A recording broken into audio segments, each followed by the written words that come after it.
ओम श्री गणेशाय नमः। श्री आशुतोषाय नमः। पुरुषोत्तम मास महात्म्य में अध्याय 10। ऋषि कहने लगे, हे सुंदरी, अब से तीसरा मास पुरुषोत्तम आएगा। उसमें स्नान करने से मनुष्य दोषों से छूट जाता है।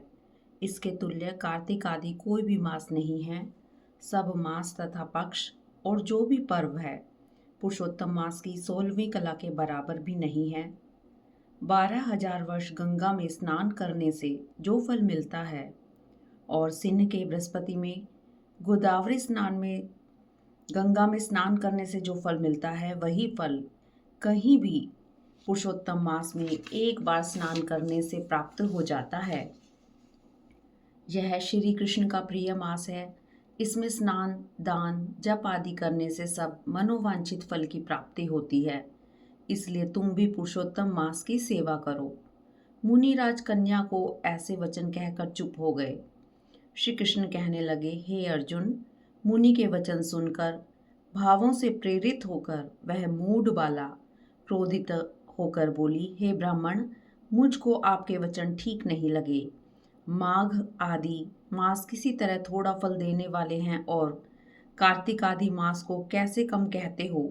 क्या सेवा किया हुआ वैशाख मास इच्छित फल नहीं देता? यह तो मलिन मास सब कर्मों से निंदित है। हे मुने, सूर्य संक्रांति से रहित मल मास को आप कैसे श्रेष्ठ कहते हैं?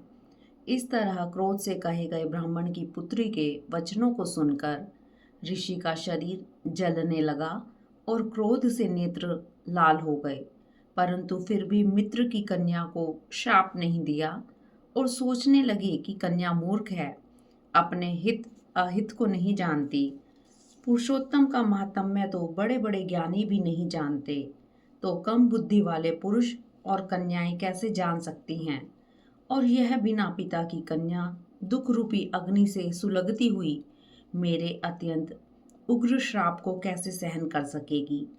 ऐसे उत्पन्न हुई क्रोध को कृपा से दूर करते हुए और स्वस्थ होकर व्याकुल कन्या को कहने लगे, हे बाले, तू मेरे मित्र की कन्या है, इसलिए तेरे पर मेरा कोई कोप नहीं।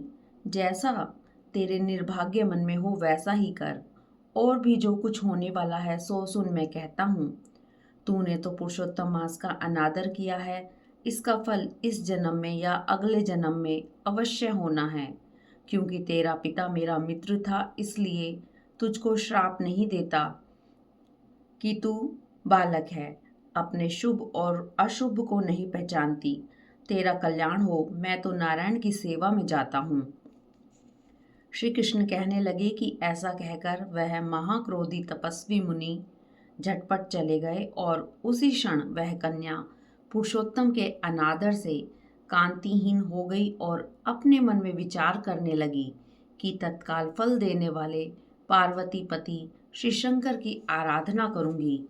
ऐसा निश्चय कर वह अपने आश्रम में महान तप करने की इच्छा करने लगी।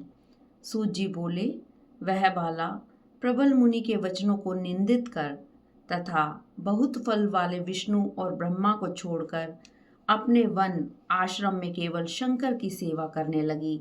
इस तरह पुरुषोत्तम महात्म्य का 10वां अध्याय समाप्त हुआ।